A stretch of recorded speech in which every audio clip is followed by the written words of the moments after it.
Amigas, amigos, muy buenas tardes. Bienvenidos a este primer Facebook Live sobre desafíos de la educación emocional ante el COVID-19. Mi nombre es Cristian Sánchez, yo soy oficial de información de Naciones Unidas en el Perú y lo primero que quiero hacer es darles un feliz día, desearles un feliz Día Internacional de la Convivencia en Paz. Hoy tenemos un evento súper especial porque vamos a contar con la participación de especialistas que van a darnos ideas y nos van a aclarar muchas dudas sobre un tema que nos ha tocado a todos y de manera inesperada, que es esta situación en la que estamos viviendo debido a la pandemia, al COVID-19. Naciones Unidas ha celebrado este día ya por 2 años y nosotros en particular, el Centro de Información de Naciones Unidas, con la Asociación Convivencia en Paz, porque creemos que es importante no solamente tocar el tema en términos de qué es lo que está pasando con nosotros, con las nuevas formas y las nuevas dinámicas de convivencia en el mundo, sino porque Convivencia en Paz tiene una llegada sumamente amplia e importante a muchos niños, niñas, adolescentes en las escuelas. Y por este motivo, Naciones Unidas ha recogido lo que Convivencia en Paz, lo Convivencia en la Escuela hace en estos últimos años para rescatar este punto tan importante que es las formas en que nosotros podemos aprender a convivir y llevar adelante mucho de lo que nosotros tenemos para dar en términos de vivir en paz, vivir mejor. Esta circunstancia además nos ha permitido a nosotros como Naciones Unidas empezar, por iniciativa del secretario general, a tocar varios aspectos que tienen que ver precisamente con esta situación.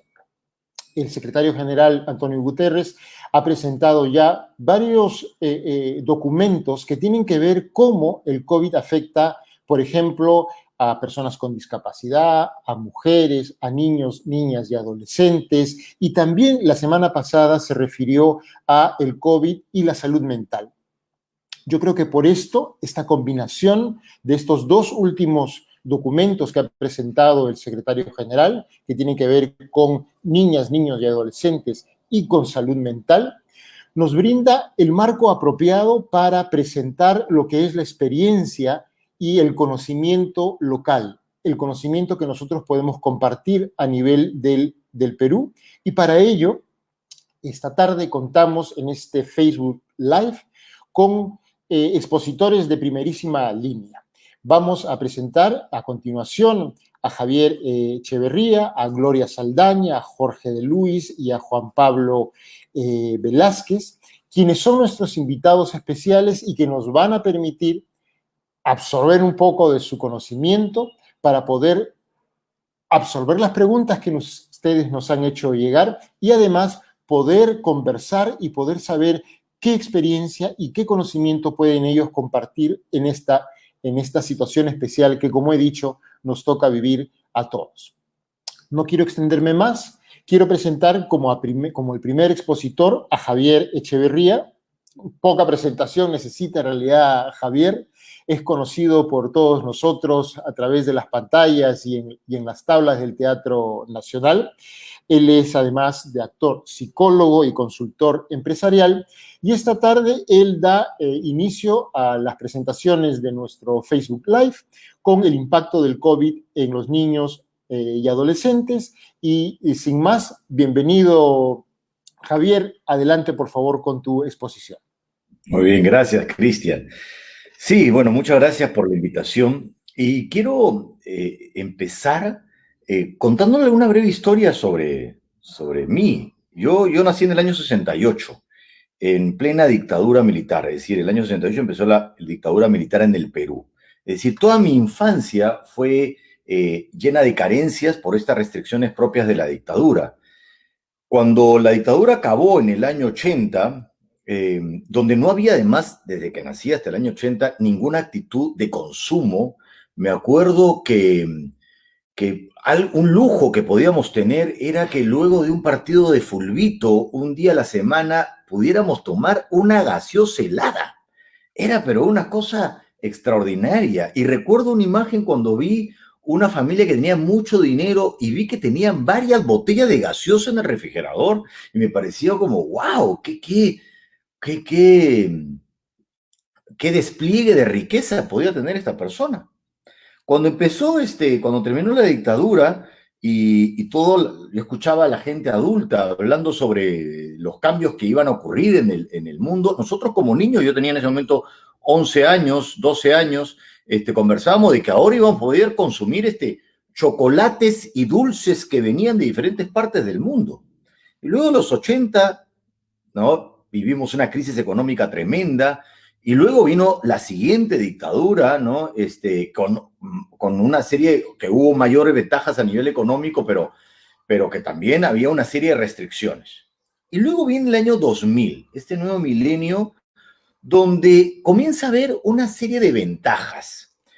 Y lo que quiero yo mencionar es que en toda mi etapa, porque si vamos a hablar de los adolescentes y la juventud, quería empezar hablando de mi adolescencia y mi juventud, llena de carencias y restricciones por cosas externas. Eso me había dado una fortaleza con respecto a afrontar las dificultades. Mi sistema inmunológico emocional había crecido sabiendo que la vida es muy difícil, pero también sucedía que yo era un joven que no estaba muy conforme, digamos, con las cosas que ocurrían alrededor, porque me gustaba leer sobre cosas espirituales y pensar en la trascendencia, y la gente de mi edad eso le parecía una tontería. En los 80s, pues no había mucha conversación sobre eso. Y luego cuando vino este año 2000, y vuelvo a repetir, la cosa como cambió, porque comenzó a haber una cosa más expansiva. Vinieron estos nuevos jóvenes, ¿no? Estos nuevos jóvenes llamados los millennials, ¿no? De este nuevo milenio, donde en algún lado yo me identificaba porque era una generación que efectivamente sí pensaba en la trascendencia, le importaba muchísimo cuál era el impacto que podía producir en el mundo, pero a la vez no había vivido las frustraciones que mi generación había vivido. Estaba viviendo una época de prosperidad, ¿no? Una época donde había una serie de ventajas, donde con la tecnología podías apretar un botón y tenerlo todo, ¿no? Y claro, se escribió sobre esta generación muchísimo, ¿no? Montones de videos en YouTube sobre cómo es esta generación y todo eso que hemos leído y que hemos visto en YouTube se terminó porque vino la pandemia y la pandemia marcó a esta generación. Y si había una generación que no toleraba la frustración, la pandemia le dio la bienvenida a la frustración.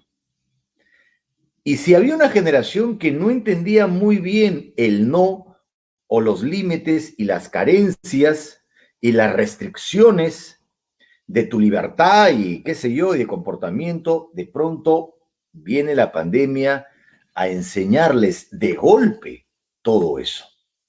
Y eso es muy difícil, es un freno de golpe. Pero a la vez, tenían esta búsqueda de trascendencia. Claro, una búsqueda de trascendencia sin frustración no existe. Es decir, que ahora yo la verdad es que estoy muy esperanzado en lo que esta pandemia va a hacer en los jóvenes, en los adolescentes y en los niños. Ya no es la generación millennial, sino la generación que vivió la pandemia. La generación que pasó un año, si somos optimistas, en la escuela, sin escuela, o sea, sin ir a la escuela, sino en tu casa, que de pronto justo estaba trabajando con una promoción de colegio que está en quinto de media y que no va a tener fiesta, que no va a tener viaje, y no saben cómo lidiar con eso, con una generación que yo que hago mucha orientación vocacional, lo primero que decían es, me encanta viajar, y que ahora ya no hay posibilidad de viajes y quién sabe hasta cuándo. Una generación que todos sus proyectos y las cosas que planificaban se han visto alteradas.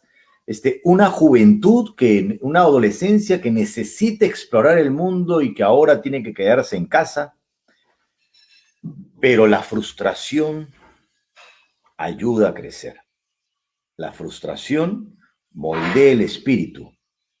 Y si había una búsqueda espiritual y de trascendencia y de impacto, esta es la gran oportunidad para que la pandemia saque de tu alma lo que había que sacar, como un escultor saca de una piedra lo que sobra para encontrar la imagen que está escondida en esa roca.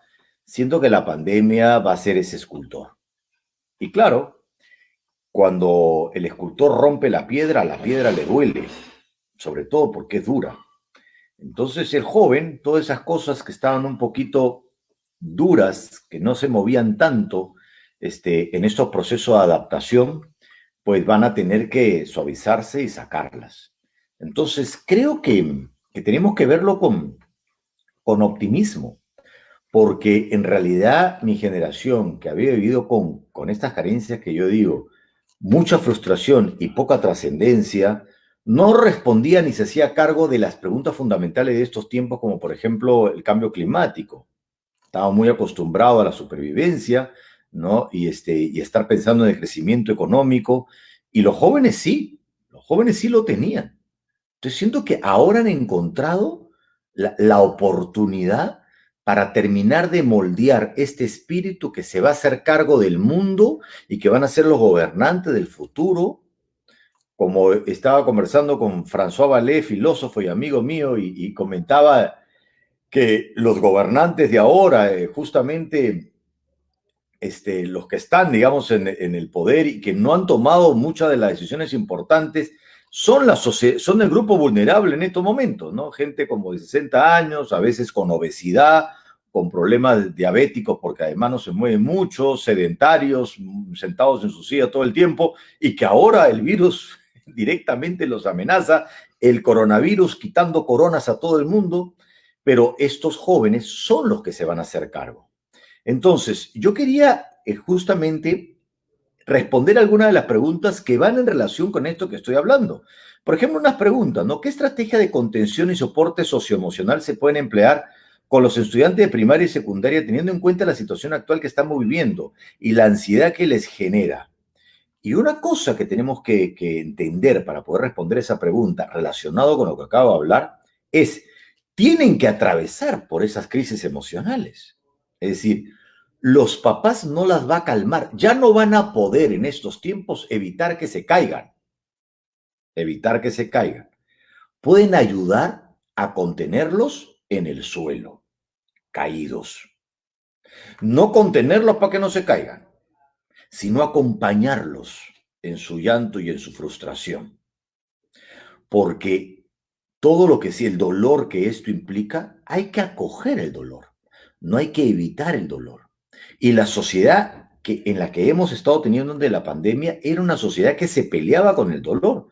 Ni siquiera un dolor de cabeza, pastillita. Es más, hasta en términos de partos, siempre se hablaba del parto con dolor. Bueno, las mujeres de antes, mi mamá ha tenido 5 hijos sin epidural, surgió el epidural, surgió otras posibilidades y ya el ser humano y la especie humana ha recurrido siempre a alternativas sin dolor. Pero ahora ya no hay esa posibilidad. La anestesia se acabó. Ahora hay que recorrer el camino del dolor y que el dolor nos moldee. Entonces, creo yo que las dos cosas que podríamos hacer con estos jóvenes es primero empatizar con su dolor. Yo entiendo tu dolor y lo valido. Y preguntarle a él qué puede hacer en vez de nosotros dar respuestas. Y que el joven y el niño se pregunten qué pueden hacer para poder manejar las emociones que en este momento están ocurriendo. Y que las personas adultas dejen los sermones y los discursos y comiencen a hacer buenas preguntas. Porque justamente en estos tiempos es el tiempo de las buenas preguntas en donde no hay respuestas, solo preguntas. La otra pregunta es, ¿consideras que esta situación impacta en el desarrollo y fortalecimiento de la resiliencia en los niños y adolescentes? Absolutamente, absolutamente. Y la resiliencia, que viene este término que viene de la física, ¿no? Del metal que lo doblas y luego lo sueltas y vuelve a su posición original, ¿no? Es decir, que se recompone, ¿no? Ante la adversidad, ante este doblez. Hay que recordar que para que la resiliencia exista, tiene que existir el doblez, que lo doblen. Y la pandemia está doblando nuestro espíritu y vamos a volver. Y yo considero además que la resiliencia no es una competencia o algo que se adquiera, es la esencia del ser humano. Nuestro sistema inmunológico físico es resiliente. La cultura es la que a veces impide, corta o dificulta los procesos de resiliencia.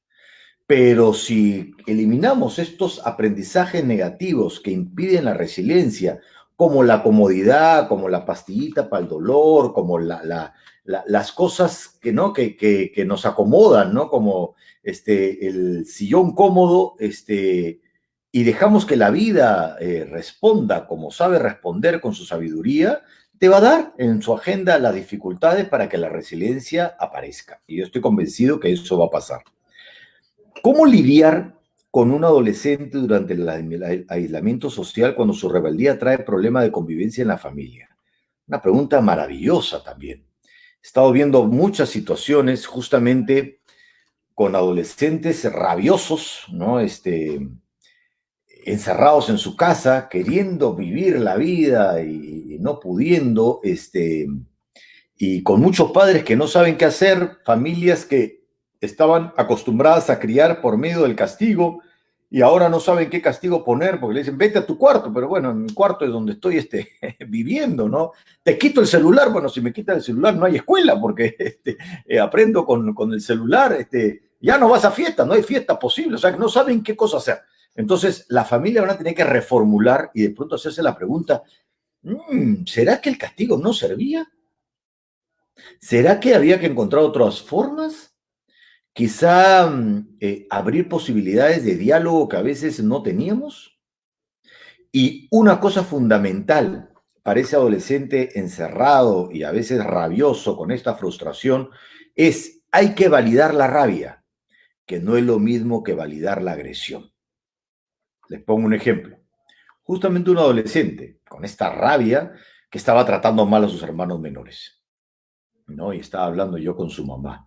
Y claro, era importante que la mamá entienda su rabia, pero eso no significa que permita la agresión. Y que tenga el adolescente, tenga que aprender a cómo lidiar con su rabia y cómo manifestar su rabia sin que ésta se dirija a una agresión al otro. Y que la convivencia necesita de normas firmes. La convivencia prepandemia, en general, era una convivencia donde habían ciertos componentes, mucha sobreprotección. Los niños han crecido con cuartos que parecen jugueterías, ¿no? Y juguetes que muchas veces no eran usados, ¿no? Navidad era un despliegue de regalos, ¿no? Y la emoción del juguete demoraba lo que demoraba el papel de regalo, ¿no? Lo abría de otro, otro, ¿no? Y ahora, pues, ya no hay eso, ¿no? Entonces, el niño le cuesta. Entonces, sobreprotección, mucha culpa, padres que trabajan y no ven a sus hijos, entonces, como sienten mucha culpa, lo compensan con la sobreprotección, diciéndole sí y con cosas materiales. Y con cosas materiales. Entonces, ahora eso se acabó. Ahora estamos pensando en las cosas esenciales y hay que reformular cómo tiene que ver esa convivencia y cuáles son las reglas no negociables de una convivencia. Y las cosas no negociables de una convivencia no tienen que ver con acuerdos como si comes toda tu comida o no comes toda tu comida, que era lo que muchas veces ocurría, sino con el respeto al otro, con esas normas que no cambian en el tiempo, que no son normas para el chico que es chico y para el adulto otras. El respeto es una norma para todos. Entonces, siguiendo con el ejemplo de este joven que estaba rabioso, bueno, hay que hablar con firmeza. ¿Y cuáles son las reglas de convivencia para poder tener una convivencia en paz? Y tiene que ver con el respeto, tiene que ver con asumir responsabilidades, tiene que ver con que ahora en esta casa es un barco que todos tenemos que remar y todos tenemos que ayudar. Y el hecho de que uno no no haga sus responsabilidades, no es simplemente la responsabilidad individual, que muchas veces está enfocado el mundo donde, bueno, tú no estás haciendo, ay, ¿por qué no limpiaste? Pues, ¿por qué no tendiste tu cama? Sino, ¿de qué manera el no asumir tus responsabilidades afectan al otro? ¿No? Y la última pregunta es, ¿qué nos recomendaría para hacer de este confinamiento más llevadero con la familia? En principio, lo que tenemos que entender es que tenemos que hacer lo que podemos, ¿no? Bajar nuestras expectativas y saber que estamos afrontando una crisis muy fuerte. Y para que este confinamiento pueda ser más llevadero, las reglas tienen que ser firmes. Tiene que haber acuerdos claros, ¿no? Respetar esto que estaba mencionando y, sobre todo, perdonarnos rapidito. Si alguien no, digamos, se equivoca y comete algún error, hay que hacerse cargo, pero hay que perdonar rápido, porque no podemos seguir cargando con, con mayores cargas de las que tenemos. Muchas gracias.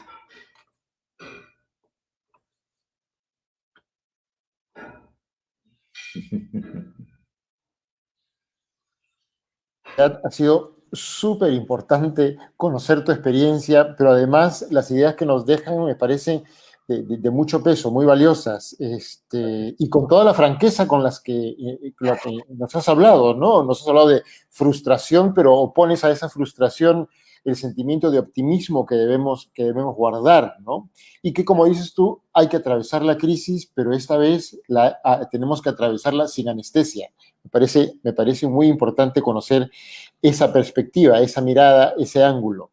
Pero también me parece importante que menciones, por ejemplo, qué pueden hacer los jóvenes. Es decir, hay también un desafío por parte de aquellos a los que de pronto nosotros, por un instinto de personas mayores, queremos proteger y queremos cuidar y queremos saber qué podemos hacer por ellos.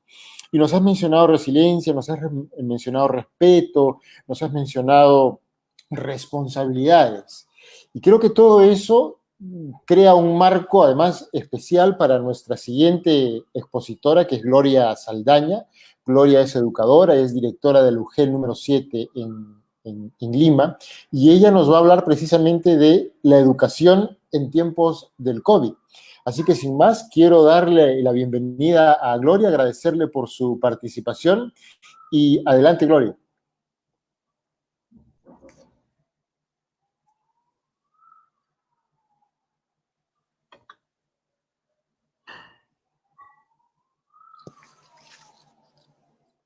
Compartir con ustedes hoy es un poco la del maestro. Cómo los maestros nos hemos sentido, nos estamos sintiendo y qué estamos haciendo para enfrentar esta situación de emergencia difícil que estamos viviendo. Y quiero contarles un poquito lo que está haciendo la UGEL 07 de San Borja, que tiene 7 distritos a su cargo, para enfrentar a esta pandemia, ¿no? Primero yo quería empezar con una lámina que creo que muchos la conocemos y la vemos, si la pueden poner por favor, y es una donde se muestra allí la educación tradicional, ¿no?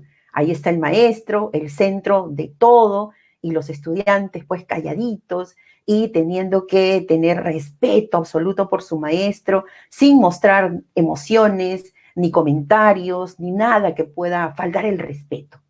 Ese era el maestro de hace muchos años, ¿no? En blanco y negro.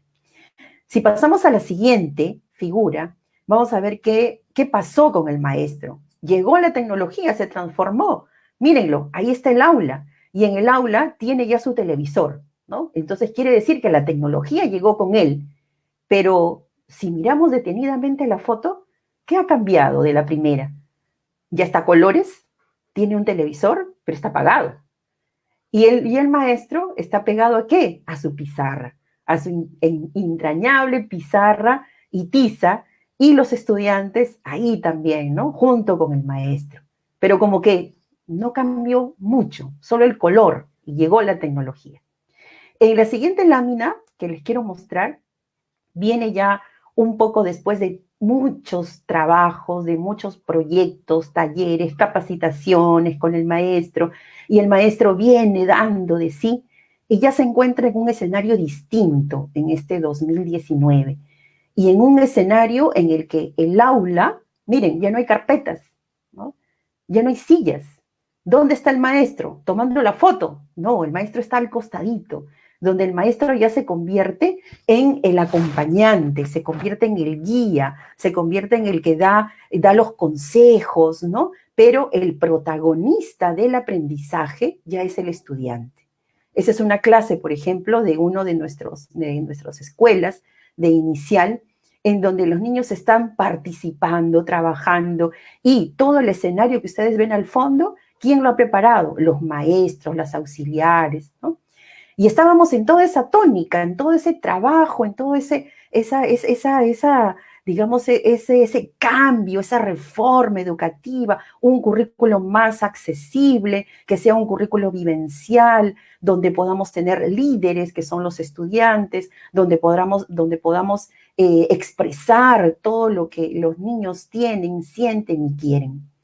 Pero, ¿qué vino? Estábamos en toda esa subida y luego viene el COVID, viene la pandemia, viene el susto, viene la preocupación, viene el encierro, viene el ya no vernos a la cara y ya no vernos quizás cuando salimos, algunas veces que hay que hacerlo, ya no vemos la sonrisa en las caras de las personas.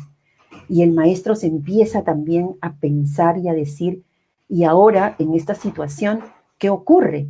Si mi trabajo era siempre cercano a los niños, mi trabajo era cercano a mi director, mi trabajo era de comunicación, era de abrazo, de beso, porque los maestros somos así, ¿no? Somos muy querendones. Y ahora, ¿qué hago? ¿No? Entonces estuvimos como que en silencio un tiempo, viendo cómo llegar a nuestro estudiante a través de una pantalla, a través de un dispositivo. Y como bien lo dicen, pues no hay muchas respuestas. La gran mayoría son preguntas. Entonces, frente a esas preguntas, estamos tratando de construir respuestas educativas.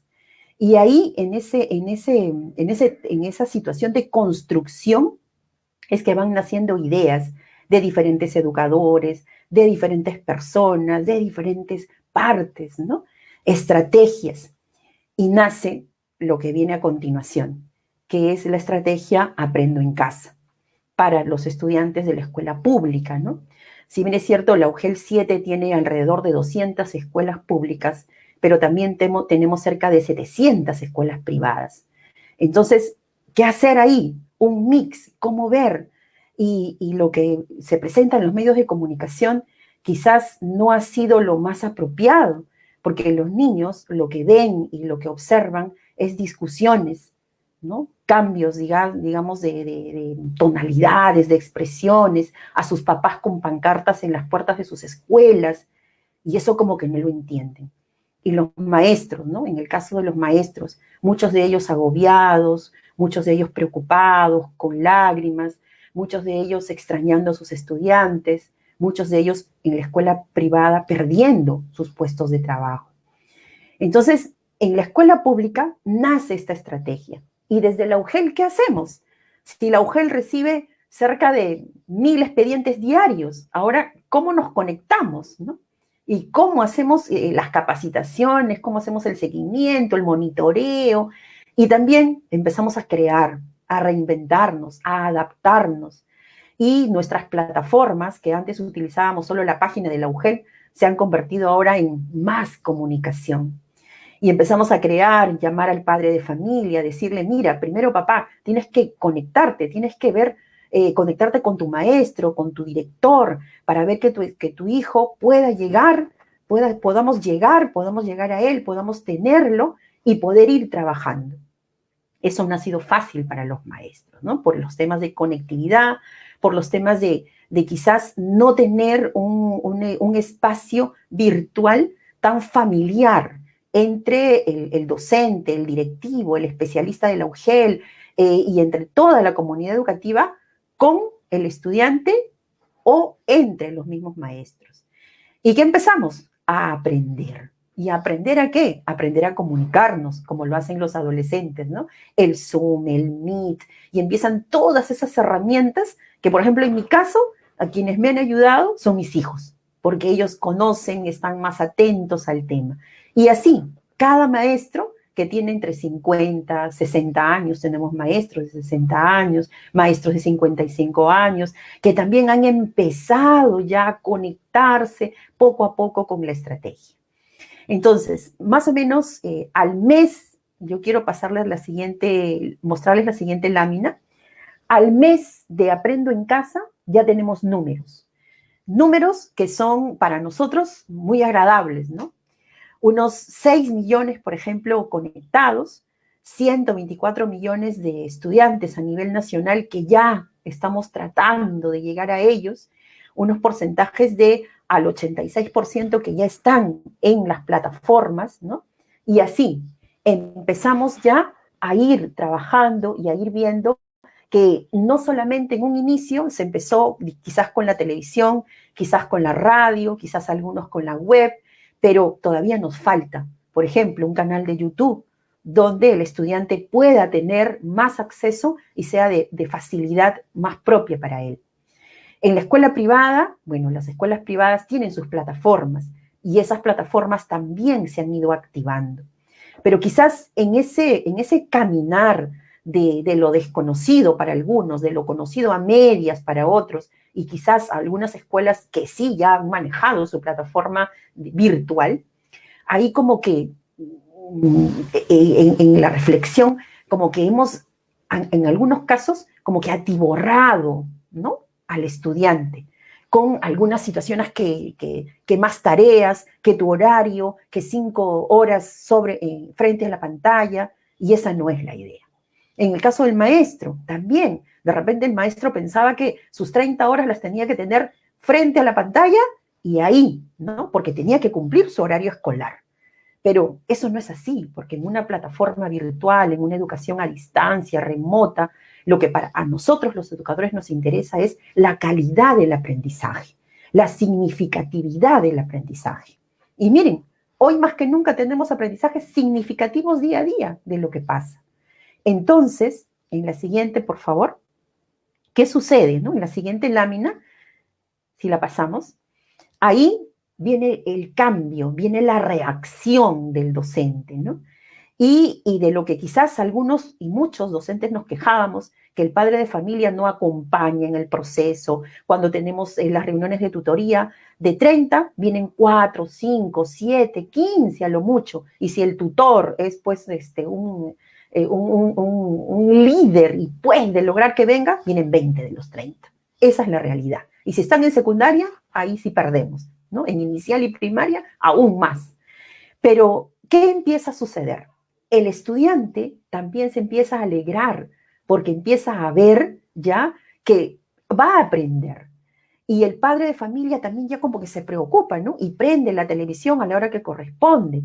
Y las niñas, por ejemplo, los niños empiezan ya a utilizar su tablet y la computadora no solo para los juegos, sino también ya porque le toca su horario de trabajo y su horario escolar. Entonces, con Aprendo en Casa, que es una estrategia que estamos manejando en el sector público, ha tenido que conectar a maestros, ha tenido que conectar a familias y ha tenido que tratar de motivar, no saben cómo, a cada uno de los estudiantes, para que en esos 30 minutos, para que en ese proceso que tienen, ellos se sientan conectados con sus niños. Y es así que después de la hora, de la media hora que tienen ellos en secundaria, en inicial o en primaria, el Aprendo en Casa, viene en algunos casos que hay conectividad, la ayuda del maestro. Entonces el maestro ha tenido que utilizar, como le he puesto ahí al costado de nuestra niña del Juana Larco, trabajando ella ahí, ha tenido que utilizar su WhatsApp, ha tenido que utilizar su Facebook, ha tenido que crear su canal de YouTube, ha tenido que inventar muchas formas creativas y motivadoras que quizás ya no están en el aula, sino que están ahora en su casa. Y toda la parte normativa, toda la parte que viene del Ministerio de Educación, también lo va asimilando. Por ejemplo, ¿no? Hemos tenido que sacar un documento en el cual indica que ya el lugar de trabajo del docente, mientras ocurre la situación de emergencia, estamos en la pandemia, cambia. Ya no es su casa. Ya no es, perdón, la institución educativa ni su aula, sino que ahora es su casa. Y ellos han adaptado, miren, yo tengo muchas experiencias lindas que contarles, ¿no? Algunos han adaptado su cocina, por ejemplo, para poder brindar clases de matemática, de comunicación, ¿no? De CTA, haciendo experimentos. Han tenido que modificar su sala. Algunas profesoras de inicial han creado sus títeres, han creado sus escenarios. Entonces, han recurrido a todo el material que está en casa y convertirlo para poder llegar a cada uno de sus estudiantes. Y eso en verdad yo lo quiero agradecer y felicitar a cada uno de los directivos y maestros que estamos haciendo este gran desafío que nos ha tocado vivir en este 2020. A continuación, quiero mostrarles en la siguiente figura, quiero mostrarles allí algunos ejemplos. Miren, nosotros tenemos el PRONUEI. El PRONUEI es una, digamos, una estrategia en la cual se acompaña a los niños muy pequeñitos, ¿no? Tenemos una coordinadora de PRONUEI y chicas que acompañan y que van trabajando en esta motivación. Ellos han creado su canal, a través de ellos hacemos los videos, los papás nos envían y vamos ahí haciendo el feedback. En el nivel inicial, si ustedes ven en la parte superior derecha, para mí, está nuestra maestra de educación inicial y ella es creadora y autora de libros, de cuentos. Ha ganado varios premios. ¿Y qué hace hoy en día? Crea cuentos para sus estudiantes. Y no solamente para los de su círculo, ¿no? O su inicial, donde ella trabaja, sino también ahora ya lo hace y la visitan, ¿no? Y tienen muchos seguidores. Y yo los invito también a seguirles. Nuestros estudiantes de primaria, miren, en primaria y secundaria, tenemos a nuestro maestro. Si ustedes observan las dos fotos, están en RTP y en los canales de señal abierta. ¿Por qué? Porque ahora la estrategia ha crecido. Y ya no solamente están quizás Fátima, que es una comunicadora que muchos la conocemos, sino que también están invitando a nuestros maestros. Y tenemos el orgullo de que nuestros maestros de la UGEL 07, por ejemplo, en primaria, como lo ven ahí publicado en el Facebook, y también una foto de nuestro maestro de matemática, trabajando en los círculos de aprendizaje, ahora al estrellato, como le decimos, ¿no? Y son dos ejemplos, porque vienen más en ciencias sociales, en comunicación, en educación física. ¿Cómo la educación física puede estar enseñándose hoy en día o puede estar trabajándose hoy en día? Y sí, los maestros han creado sus videos de cómo poder aprender, de cómo poder trabajar con los chicos, el tema del ejercicio, el esfuerzo físico, y eso en verdad está siendo muy lindo. Creación, arte, igualmente, han hecho sus concursos, los publican, los chicos mandan sus cartas, lo que hacen sus esculturas, sus pinturas, y se va creando, ¿no? Se va creando todo un sistema de acompañamiento docente. Y si colocamos nuevamente la lámina, yo aquí sí quiero agradecer mucho también a nuestra educación especial, nuestra linda, si regresamos por favor, a nuestro lindo estudiante Liam, que está ahí, ustedes lo ven, un estudiante con autismo, y que él y su mami vienen trabajando muy de cerca con sus maestros del CEBE. Y es una población que la queremos bastante y que está también en Aprendo en Casa. Y luego quiero que también vean los dos extremos en donde están nuestros maestros de la educación básica alternativa, que también está trabajando con Aprendo en Casa, conectándose con sus estudiantes, que en este caso, esos estudiantes son padres de familia, porque la educación básica alternativa atiende a las personas adultas, ¿no? Y tenemos estudiantes hasta de 80 años. ¿Y cómo conectarse con ellos? Miren, ahí están nuestros maestros en sus reuniones para poder crear estrategias, adaptar las que tenemos y conectarse con ellos. Y en la parte superior, también nuestros maestros de CEDPRO, el CEDPRO que también trabaja con adultos, ¿no? Y que crea condiciones para que ese adulto estudiante pueda tener un certificado de una educación técnico-productiva. Entonces, todos ellos trabajando en la noche, en la mañana, en la tarde, dando de su tiempo, juntándonos de esa manera, por eso coloqué esas fotos, así es como se juntan nuestros maestros con el liderazgo de su director, acompañados por los especialistas y por la UGEL para avanzar. Porque hoy, como bien lo han dicho, y me ha encantado, eso lo voy a tomar siempre, hay muchas preguntas, pero pocas respuestas. Y los maestros hoy en día, los que estamos hoy, somos los que tenemos que ser creativos y trabajar en estas respuestas. Y por último, solamente para mostrarles, ahí tengo, ahora también la UGEL ha empezado a hacer su trabajo de comunicación. Y si ponen por favor la pantalla para hacer la siguiente, en la siguiente lámina, ustedes van a ver allí cómo la UGEL también, desde lo que tenía solo la página de la UGEL, ahora tenemos Facebook, tenemos Instagram, tenemos YouTube y tenemos Twitter. O sea que también nos hemos adaptado y también vamos creciendo. Para finalizar, sé que tengo un poquito de tiempo, yo quería contestar una pregunta muy importante. ¿Cuáles son los documentos oficiales para los docentes? Ya que hay diferentes formatos. Miren, estos canales de comunicación que tenemos son importantes y yo sí los invito. En Lima Metropolitana, las 7 UGELs trabajamos a través de redes educativas. En la UGEL 7 tenemos 14 redes educativas, donde están todos los directores y ellos a su vez empiezan a trabajar con el docente y con los padres de familia. Entonces, yo los invito a que en estas reuniones y en estas guías donde tienen los directores, ¿no?, de aprendizaje, esos canales sean los oficiales y ustedes puedan contactarse, maestro, maestra, con su director, porque él tiene el canal oficial a través de todas las reuniones semanales, mensuales, quincenales que hacemos para que ustedes tengan clara cuál es la estrategia de Aprendo en Casa y así podamos apoyar a todos nuestros niños, a todos nuestros adolescentes y adultos mayores que nos esperan. Es un gran reto y un gran desafío que lo vamos a cumplir. Muchas gracias.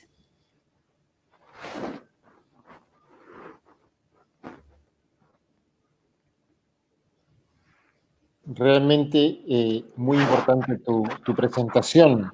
Tú empezaste diciendo, preguntándonos cómo y qué sienten los maestros. Y efectivamente, creo que es propicia la ocasión para que a través tuyo podamos agradecer a todos los maestros y maestras que hoy enfrentan, como tú dices, estos nuevos escenarios. Son escenarios cambiantes, los maestros y maestras evidentemente tienen esta enorme responsabilidad y muchas veces están enfrentando estos nuevos escenarios y estas nuevas situaciones con pocos recursos, pero con mucho entusiasmo, como tú lo has demostrado. Creo que efectivamente nos has mencionado que una palabra clave es hay que mantener la calidad de la educación y hacerla todavía mejor.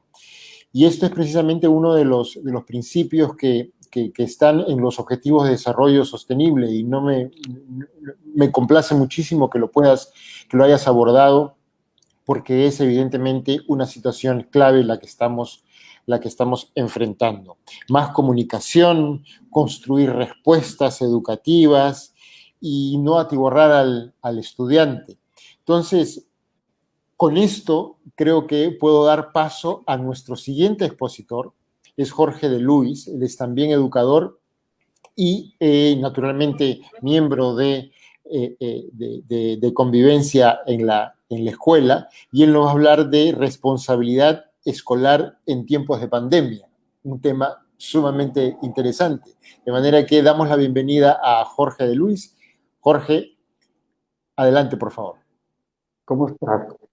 Muchas gracias, Cristian. Quiero empezar agradeciendo a Cristian, a Javier, a Gloria, a Juanpa por generar estos espacios tan importantes, ¿no? Espacios que necesitamos tener, que necesitamos siempre generar en todo tipo de medio para hablar de estos temas que son trascendentes, ¿no? Sobre todo en estos momentos que estamos viviendo esta pandemia tan agresiva, especialmente con nuestros jóvenes y niños, que se ven pues mediados y que se ven aislados obligatoriamente de sus espacios naturales, ¿no? del patio de su escuela, de su aula, de su jardín, del parque que está a una cuadra de su casa. Ellos se están viendo obligados a mantener un aislamiento y muchas veces, como lo decía Javier, generándose muchas preguntas en ellos, pero muy pocas respuestas, ¿no? Sobre todo porque estamos hablando de un tema abstracto, un tema que no se ve, el virus no se ve, ¿no?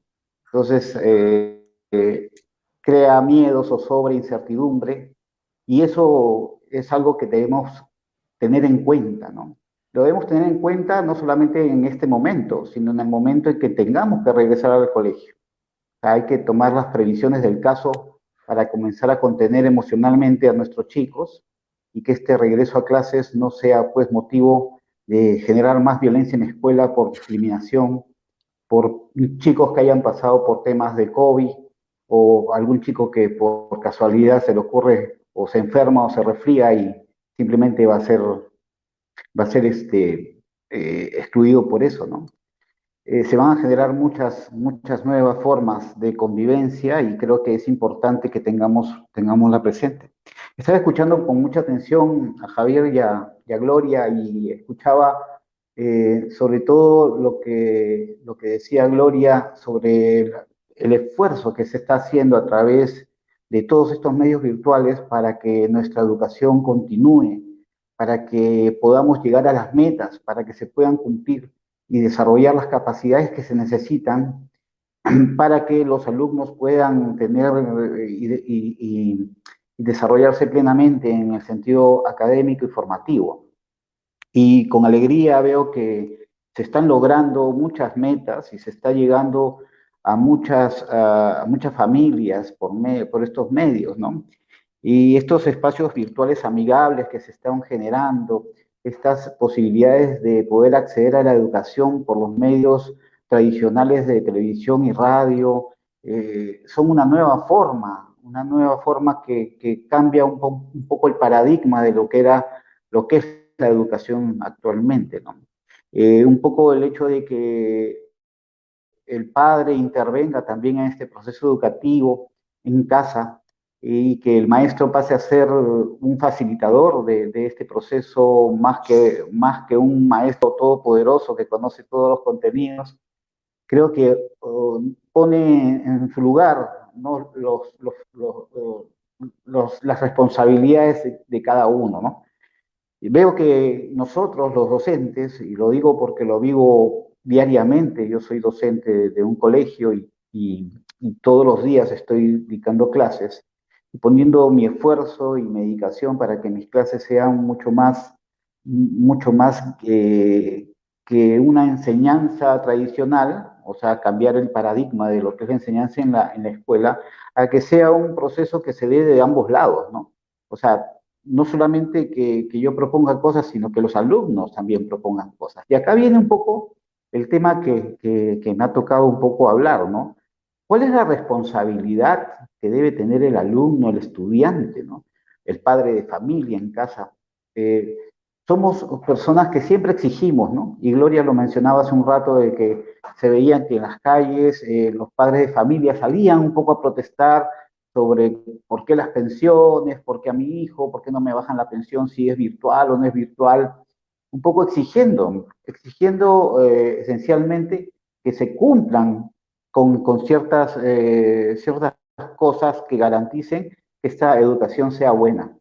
Pero de parte de nosotros como padres de familia y de parte de los chicos como estudiantes, ¿qué responsabilidades tenemos ante este asunto? O sea, simplemente estamos esperando que se nos den cosas, que se nos ofrezcan los medios, que se nos faciliten las cosas para poder aprender, pero ¿qué ponemos nosotros de nuestra parte para que este aprendizaje sea efectivo 100%? Y es aquí donde el punto exacto de encuentro entre la escuela virtual y lo que esta escuela ofrece realmente se va a dar, ¿no? Es decir, los alumnos, los estudiantes tienen que cambiar su forma y sus procesos de aprendizaje. Si me puedes poner la segunda, la lámina, por favor, porque ahí tenemos algunas recomendaciones para que podamos ir viendo, ¿no? Podemos ir viendo, por ejemplo, en esta lámina que estamos observando, ¿no? Que tenemos que considerar ciertas cosas para que ese aprendizaje en casa se dé de manera adecuada. Eh, Como dijo Gloria hace un momento, el espacio del docente hoy en día, su espacio de trabajo del docente hoy en día es obviamente la casa.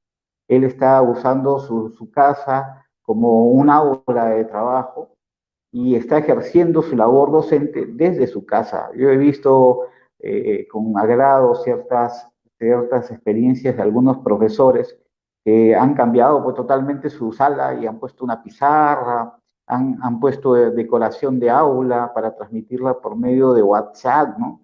Y eso nos alegra mucho porque realmente demuestra cuánta capacidad y cuánto compromiso de parte del docente, a pesar de no dominar estas nuevas herramientas virtuales, el docente pone de su parte muchísimo para poder sacar adelante su aula. ¿Qué ponemos nosotros como padres de familia? ¿Qué estamos haciendo nosotros como estudiantes? Estamos tratando realmente de aprovechar al 100% esta dinámica de trabajo. Y es aquí donde más o menos quiero darles algunos tips a los padres de familia y a los estudiantes para que este trabajo se convierta en un trabajo autónomo, ¿no? Un trabajo que desarrolle la autonomía, que desarrolle el autoaprendizaje, que desarrolle el autodesarrollo. Es decir, ya no es que tenemos todos los medios como en el colegio, que teníamos a los profesores y que dejábamos un poco la pelota en la cancha del profesor. Ahora la pelota está en nuestra cancha porque la medición de los aprendizajes se va a volver una autoevaluación mucho más personal, mucho más individual, ¿no? Porque es aquí donde vamos a saber si esto nos ha servido para aprender o no. Entonces, creo que una de las primeras cosas que tenemos que tener es que, a pesar de los espacios reducidos, como decía Cristian hace un momento, que tenemos, donde convivimos y que estamos allí, tenemos que buscar un espacio que sea un espacio físico para que nuestro estudiante pueda utilizarlo. Es decir, ok, Jorge, yo vivo en una casa donde tengo una sala, donde la sala la comparto como comedor y también es cocina. Bueno, búscate un rinconcito de la sala, el más iluminado, el más cerca a la ventana para que entre luz, donde puedas generarle un espacio de estudio, donde tu hijo se pueda sentar a recibir su clase, a ver el programa de televisión o escuchar el programa de radio que le toca escuchar, ¿no?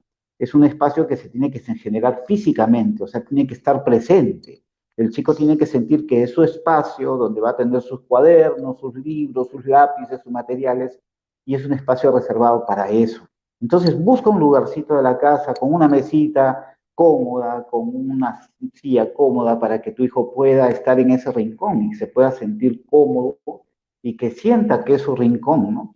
Hay niños que pues adornan sus rinconcitos y les van poniendo sus posis con sus apuntes, van haciendo como sus periódicos murales en sus rinconcitos. He visto muchas fotos de eso y eso me alegra porque es como debe ser, es el espacio donde ellos van a estudiar, ¿no? Ordenar ese lugar y tenerlo listo es importantísimo. El orden es algo que es fundamental. Sin orden no avanzamos, ¿no? Creo que es necesario que se tenga un orden, que se tenga una disciplina en llevar nuestros cuadernos, nuestros apuntes, tener todo ordenadito para que podamos aprovechar al 100% lo que vamos a recibir, ¿no? Usar adecuadamente los recursos tecnológicos. Y aquí es una de las cosas que yo he estado viendo. Al principio de mis clases virtuales, notaba que algunos alumnos se distraían o utilizaban el chat de manera inadecuada. Es decir, se ponían a chatear dentro de la clase hablando de otras cosas, ¿no? Pero eso se logra primero con una conversa bastante sincera con todos y explicándole a los chicos de que una de los esfuerzos que se está haciendo es para que los chicos no pierdan el año escolar.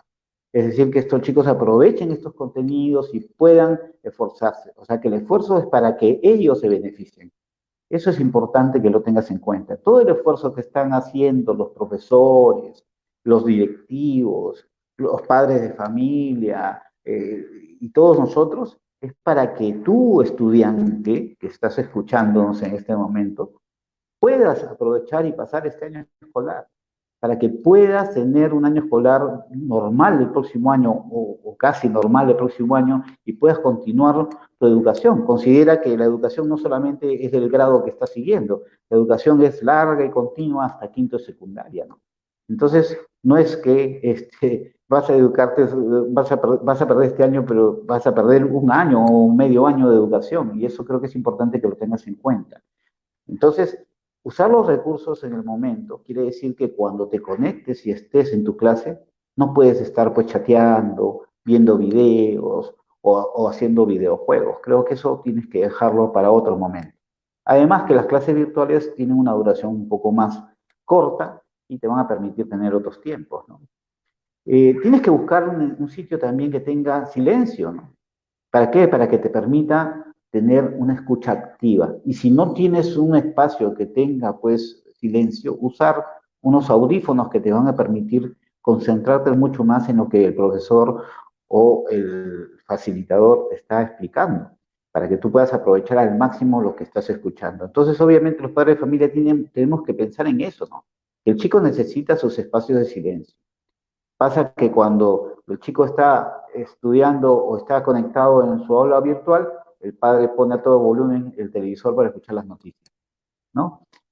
Tenemos que ser conscientes nosotros los padres que necesitan ellos sus espacios para poder aprender y hay que respetar esos espacios, los momentos. Para eso es importante que planifiquemos nuestros horarios, que tengamos el horario de clases impreso, escrito, en un papel o un papelote grande en el espacio donde el alumno, donde el estudiante, perdón, va a poder estar y poder visualizarlo para que sea visible para ti como padre de familia y para tu hijo. Entonces así tú puedes respetar los momentos en los cuales él está en clase. Porque también pasa de que cuando los chicos se conectan a través de internet, los hermanos o los primos se conectan también a la red y sobrecargan la red y obviamente la conversación es mala, ¿no? Y por último, yo creo que una de las cosas más importantes que se debe tener en cuenta ahora es tu responsabilidad y compromiso, ¿no? Tú eres una persona que necesita aprender, que necesita formarse. Y esta formación no depende de cuántas cosas te den, no depende de cuántos medios informáticos o televisivos o radiales tengas. Va a depender de cuánta voluntad tienes tú de ser una persona exitosa. Porque tú tienes que ser una buena persona, tienes que caminar por un buen camino, tienes que aprovechar al máximo lo que se te da para poderlo potenciar.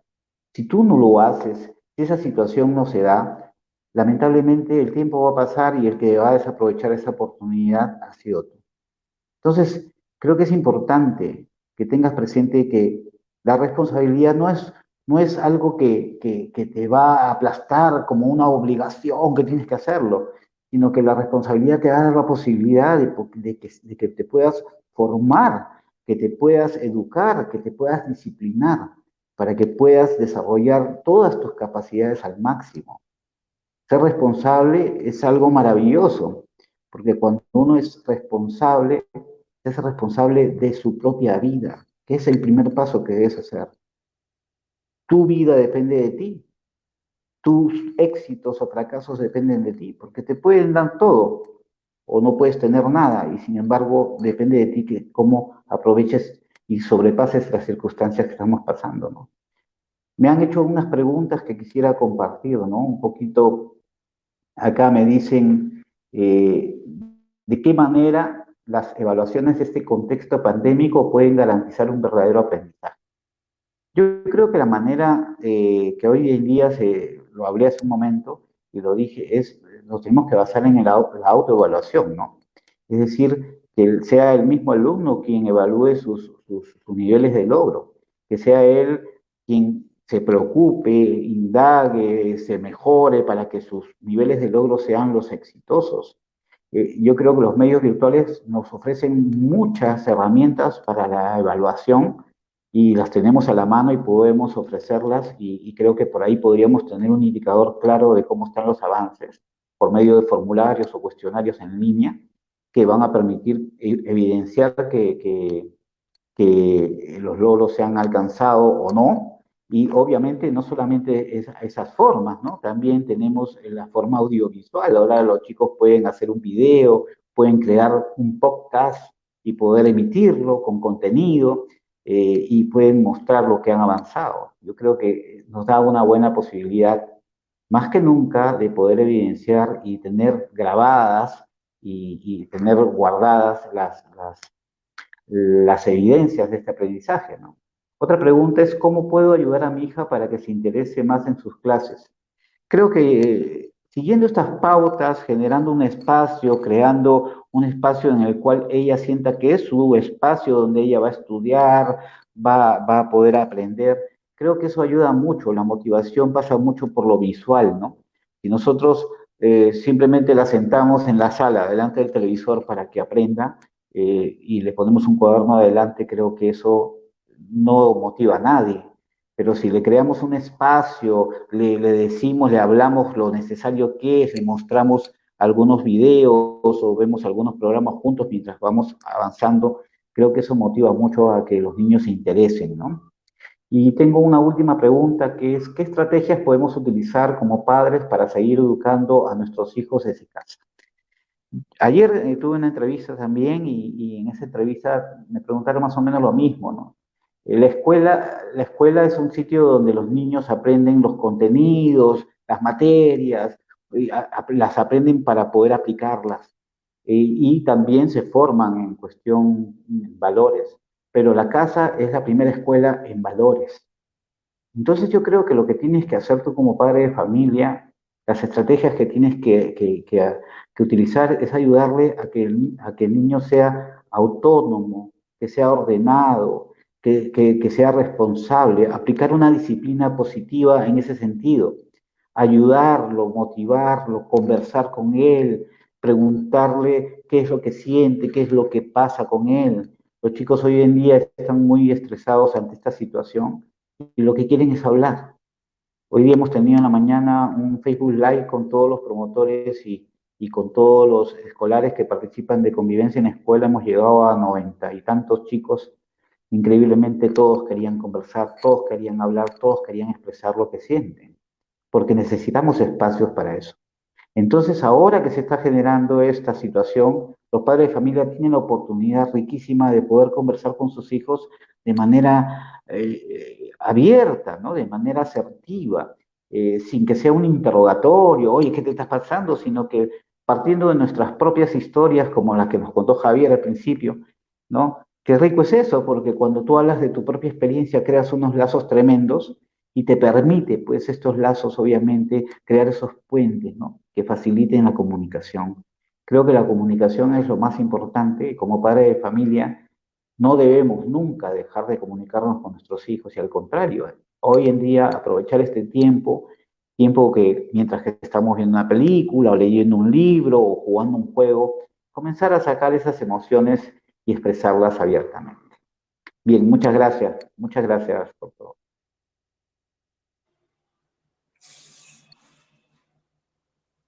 Gracias, gracias Jorge. Yo mientras hacías tus reflexiones que me han parecido sumamente importantes, hacía las propias, las mías.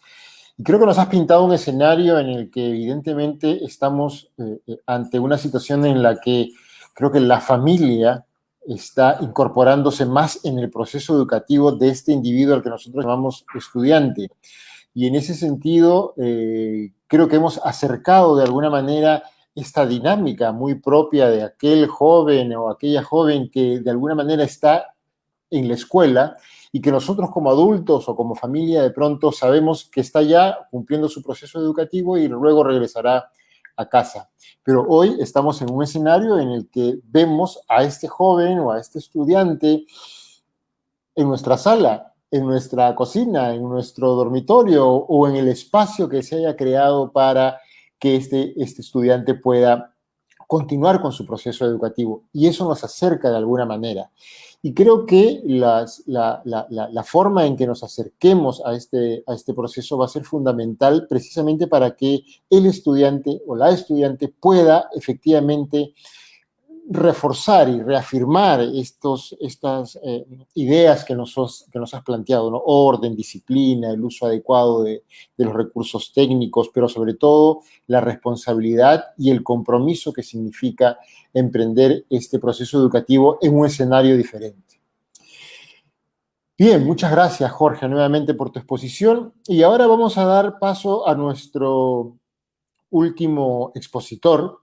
Esta vez vamos a cambiar de generación, porque nos vamos a acercar a lo que piensa un joven. Vaya, si estamos hablando de estudiantes que están en la escuela, vamos a pedirle a Juan Pablo Velázquez. Él es un joven que tiene conocimientos en una disciplina que de pronto muchos de nosotros no hemos escuchado antes, que es neuroemoción, pero es la persona adecuada para que nos hable sobre gestión emocional juvenil. ¿Qué quiere decir esto? ¿Hacia dónde nos estamos dirigiendo cuando hablamos de este tema? Le damos la bienvenida a Juan Pablo Velázquez. Juan Pablo, el escenario es tuyo. Muchísimas gracias. Aparte, muchas gracias por la invitación. Y quería comenzar con una historia que a mí hace muchos años, cuando tenía más o menos 16 años, yo en este momento tengo 21 recién cumplidos, los cumplí ayer, escuché. Y resulta que un día les cuento que el universo mandó a unos enanitos a construir el planeta Tierra, donde los humanos iban a vivir. Entonces, empezaron a construir el planeta y el primer día hicieron la Tierra, cómo iba a ser, la arquitectura de la Tierra, los planos. El segundo día crearon los mares, las montañas, la naturaleza. El tercer día los animales y tenían todo listo para el cuarto día crear los humanos. Crearon al humano y ya todo era perfecto, era el mundo perfecto. Pero los enanitos dijeron, esperen ahí un rato. No les podemos dar a estos humanos que no han hecho nada para merecer esto, las cosas tan fáciles. Entonces dijeron, ok, vamos a esconderles la llave y el secreto de la vida, que es la felicidad, la plenitud. Y empiezan a hablar los enanitos entre ellos, o sea, estaban concentrados en esconder la felicidad y dice uno, ya sé qué vamos a hacer. Vamos a esconderla en el pico más alto del mundo. Se quedan mirando y le dice, ¿sabes qué? Esa es una muy buena idea, pero el humano es tan inteligente, tiene tanta inteligencia, que va a crear una manera de subir hasta allá y recogerla. El otro dice, ¿saben qué? Entonces vamos a esconderla, vamos a sumergirla en lo más profundo del océano. Se quedan mirando y pensando y al final el otro dice, repetimos, el humano es muy inteligente y va a llegar hasta allá y la va a recoger. Se quedaron pensando y el enanito que no había hablado en toda la conversación levanta la mano y dice, ¿puedo hablar? Se quedan mirando como que, ¿estás seguro que quieres hablar? ¿Estás seguro que tu aporte va a funcionar? Y dice, creo que sí. Y les dijo, ¿y si en vez de esconderla en el exterior, la escondemos dentro de ellos, colgada como esta cadena?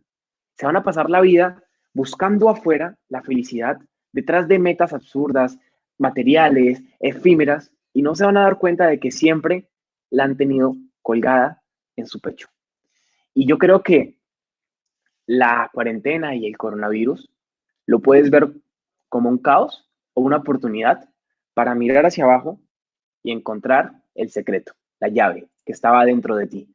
Y es por ello que es tan importante la inteligencia emocional.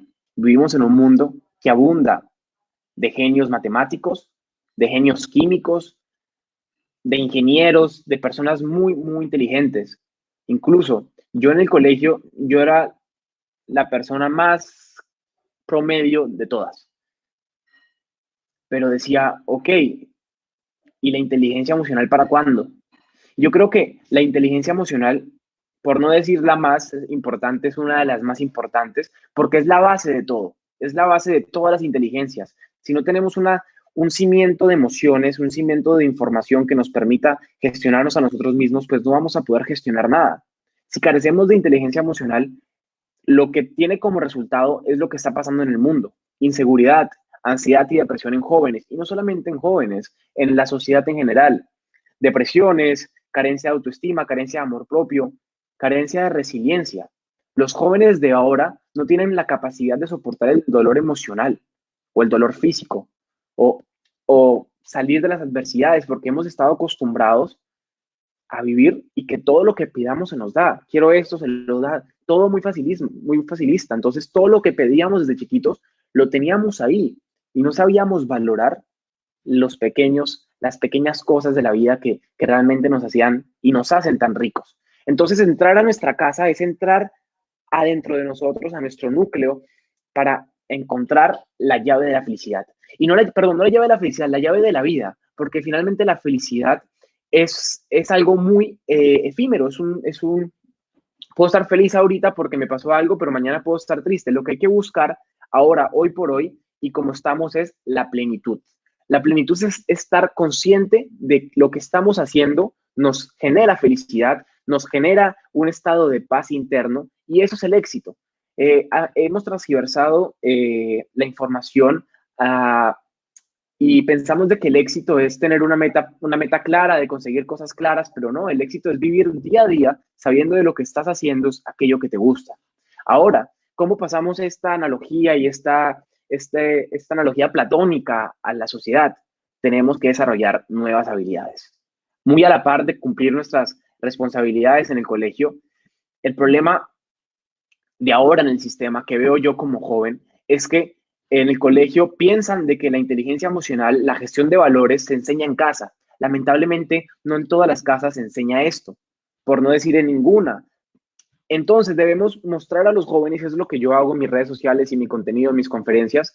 Yo soy especialista en bioneuroemoción. Esta llave para poder conocernos a nosotros mismos mediante la observación hacia uno mismo, mediante la meditación, mediante la lectura de libros que nos generen un cuestionamiento hacia nuestros valores. A su vez, poder conversar con gente que ya ha pasado todos estos recorridos y estos caminos y preguntar cómo llegar hacia una plenitud emocional, llevando un equilibrio, porque en la vida todo es equilibrio. Tenemos que estar bien en los cursos de la escuela, tenemos que estar bien en la familia, tenemos que estar bien con nosotros mismos, pero todo empieza acá. Para cambiar nuestro mundo exterior, lo primero que tenemos que hacer es cambiar nuestro mundo interior. Como dice esta frase muy cliché, para cambiar el mundo no tienes que cambiar el mundo, tienes que cambiarte a ti mismo. Entonces, quiero llevar a la reflexión a todos los jóvenes, a todos los padres de familia que me están viendo, que está bien que generemos una responsabilidad hacia los cursos de la escuela, pero también que generemos nuevos hábitos en familia, ojo, porque la inteligencia emocional no solamente va hacia los jóvenes, va hacia la familia en general, de crear nuevos hábitos para ver hacia adentro, tener muy, muy, muy en cuenta qué contenido estamos viendo, qué contenido estamos consumiendo, qué libros estamos leyendo, qué estamos escuchando, porque la sociedad en general y el sistema en que vivimos no quiere de manera directa o indirecta que nosotros miremos hacia adentro. Necesitamos humanos despiertos. Y tú que me estás escuchando detrás de esa pantalla, yo sé que tienes un potencial increíble dentro de ti que tienes que descubrir. Una frase que me gusta mucho es que dice Einstein: no podemos juzgar un pez por su capacidad de trepar un árbol. Por eso tenemos que ver qué habilidades tenemos nosotros, qué dones nos ha dado la vida, el universo, y en qué dones podemos dar un plus a la sociedad. ¿Qué podemos, en qué ámbito de nuestras vidas o de nuestras habilidades podemos dar y poner un granito de arena hacia la sociedad para un cambio? Porque el cambio, como les dije, empieza aquí, en nosotros. Ahora voy a responder unas preguntas que dejaron en la web. Y bueno, ¿qué estrategias podemos proponer a nuestros estudiantes para regular sus emociones y acciones? A ver, algo que a mí me ha servido mucho es la observación. Nosotros vivimos a 1000 por hora, más los jóvenes vivimos todo el día pensando en qué vamos a hacer mañana, qué vamos a hacer más tarde, y nos olvidamos de estar aquí y ahora. Y aquí y ahora es lo más importante, estar conscientes del momento. Entonces, que tengamos un momento, un espacio de silencio, un espacio de paz y armonía para observarnos usando nuestros 5 sentidos. Eso es algo que hablo mucho en mis podcasts, porque no nos enseñan a observarnos, no nos enseñan a respirar, no nos enseñan a cuestionarnos. Entonces, no podemos victimizarnos. Entonces si no me enseñan esto, no lo voy a aprender. No, tenemos que buscar nuestros medios para encontrarnos. Y este contenido, estas plataformas nos ayudan a hacerlo. Entonces, el primer paso es la observación propia. Ser y estar. Es una frase que yo repito mucho, ser y estar. Siéntate en un lugar donde puedas irte, observar. Otro, la gratitud. La gratitud cambia vidas, la gratitud cambia tu estado de ánimo, la gratitud cambia todo. Recuerden que somos energía, somos información y por lo tanto resonamos. Si nosotros generamos pensamientos de gratitud, pues lo que vamos a traer en nuestras vidas es gratitud. La gratitud nos hace ricos, nos hace vivir en abundancia, nos hace vivir en plenitud. Por lo tanto, todo lo que yo digo finalmente lleva al mismo punto, vivir en plenitud. Así, bueno, vamos por la siguiente pregunta.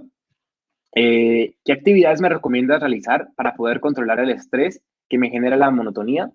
Bueno, algo muy importante para hacer ahorita es hacer ejercicio. Tenemos mucha energía que en nuestra casa no podemos quemar. Generar espacios donde podamos hacer ejercicios, mover nuestro cuerpo, bailar, generar euforia, porque si nos quedamos en nuestra cama todo el día, esa energía se va a acumular y se va a convertir en estrés, en ansiedad o en depresión. Así que hay que poner a nuestro cuerpo a movernos, a emocionarnos, a bailar, a lo que les gusta hacer a cada uno de ustedes, pero mover el cuerpo es súper importante para generar, muy aparte de la observación, los momentos de observación, de lectura, de crear contenido, de hacer algo que te guste, de comenzar ese proyecto que tanto habías querido comenzar, pero que a causa de la falta de tiempo que tenías antes de la cuarentena no lo comenzabas. Así que a partir de ahora, realmente encuentra la motivación dentro de ti y comienza a trabajar por ti. Tú eres el mayor proyecto que tienes en tu vida, porque si tú estás bien aquí adentro y llevas un equilibrio mental entre tu salud emocional, salud física, entre tu inteligencia emocional, entre tu inteligencia racional, pues créeme que vas a ser una persona muchísimo más ágil al momento de tomar decisiones. Vamos por la siguiente pregunta. Por momentos he escuchado que este año ya está perdido.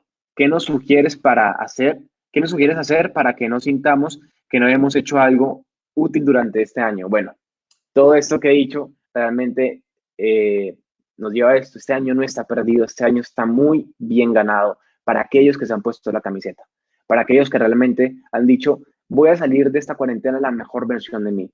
Créeme que si sales de esta cuarentena igual que como entraste, si esa persona que entró a la cuarentena sale igual de como entró, estás mal. Hay que salir realmente la mejor versión de nosotros, con un proyecto hecho, con algo comenzado, motivados hacia algo, con una salud emocional mucho más estable, con una autogestión emocional mucho más linda. Nosotros tenemos la llave y podemos decir, ok, verlo como caos o verlo como oportunidad. Al final, todo se basa en ser y estar. Y bueno, hasta aquí ha llegado mi ponencia. Muchísimas gracias a todos ustedes. Muchas gracias.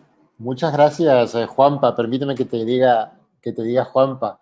En realidad, todo lo que nos has comentado me ha hecho a mí también en lo particular reflexionar y me encanta esto que acabas de decir de hay que salir diferente de esta cuarentena. Y esto evidentemente significa que hay que tomar, fíjate cómo conecta lo que tú acabas de decir con nuestra primera presentación, con las posteriores, lo que decía Javier, porque evidentemente, claro, hay que tomar esta situación, esta pandemia, esta cuarentena, esta situación, este escenario que estamos viviendo como una oportunidad. Y una de ellas creo que pasa, como lo dices tú, por analizar el mundo interior, ¿no? Tú hablabas de la observación. Y creo que podría ser esto como una buena pausa en nuestras vidas y en la vida de los propios jóvenes, de los estudiantes, como para, como dices tú, con los 5 sentidos, hacer una observación interior, ver qué es lo que está pasando y de ahí salir para adelante. No creo que nuestros jóvenes efectivamente puedan pasar esta situación de manera inadvertida, ¿no? No es una cosa natural para ellos. Hay evidentemente una serie de factores que los están influenciando y que están teniendo un impacto con relación a su vida personal, a sus emociones.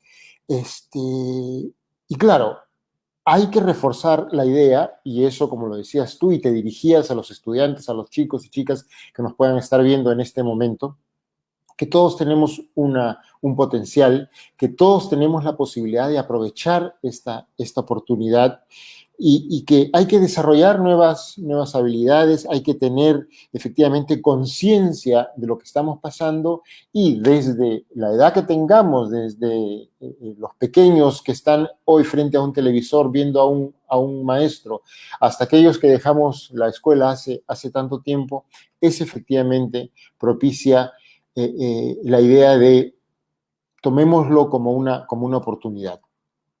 Bien, estamos llegando al final de nuestro Facebook Live. Antes de agradecerle a cada uno de ustedes por su participación y a todas las personas que nos han estado siguiendo, yo quiero simplemente terminar diciendo que esta ha sido una oportunidad enriquecedora para mí y creo que lo ha sido para todos. Sin duda alguna estoy seguro que todos nuestros televidentes, todos nuestros seguidores que han estado prestando atención a estas exposiciones se van a llevar algo muy valioso a casa para reflexionar, para seguir adelante con esto en esta circunstancia tan difícil. Pero creo que hay dos ideas que me gustaría compartir con ustedes como finales. Evidentemente es un desafío, es una situación desafiante, pero lo que estamos viendo, creo, como demostración, no solamente de parte de los maestros, de las autoridades, sino de los chicos y chicas que hoy están pasando por esta situación, que evidentemente hay desafíos que enfrentar, pero que los estamos enfrentando de la mejor manera, y creo que es importante que de aquí saquemos muchas lecciones aprendidas para el futuro. Esto va a acabar, esto va a pasar en algún momento, pero de ahí en adelante creo que esta pausa, como decía Juanpa, nos va a servir para poder trabajar mejor, estudiar mejor y ser mejores personas de aquí en adelante. Y la segunda idea es que creo que es importante que reflexionemos sobre todo lo que se ha dicho aquí. Creo que todas las exposiciones han tenido un valor muy grande, hay ideas, yo he estado tomando notas, hemos tenido todos la oportunidad de aprovechar estas exposiciones y por eso agradecerles especialmente a Javier Echevarría, a Gloria Saldaña, a Jorge de Luis y a Juan Pablo Velázquez por sus ideas, por compartir con nosotros sus reflexiones, a todos ustedes que han estado al otro lado de la pantalla siguiéndonos. Y de parte de Naciones Unidas y en concreto, en especial del Centro de Información de Naciones Unidas del CINU Lima, agradecerle a la Asociación Convivencia en la Escuela por este esfuerzo, por no dejarse, no dejar las cosas atrás y seguir adelante luchando a pesar de las circunstancias y de poder convocarnos precisamente para conversar sobre todos estos puntos tan importantes para todos nosotros. Mi agradecimiento personal y el agradecimiento de Naciones Unidas a todos ustedes por este evento. Esperemos que haya uno próximamente, más allá del Día Internacional de la Convivencia en Paz que celebramos el día de hoy. Las gracias a todos ustedes. Les deseo una buena tarde, un buen fin de semana y estaremos seguramente en contacto próximamente. Gracias y hasta muy pronto.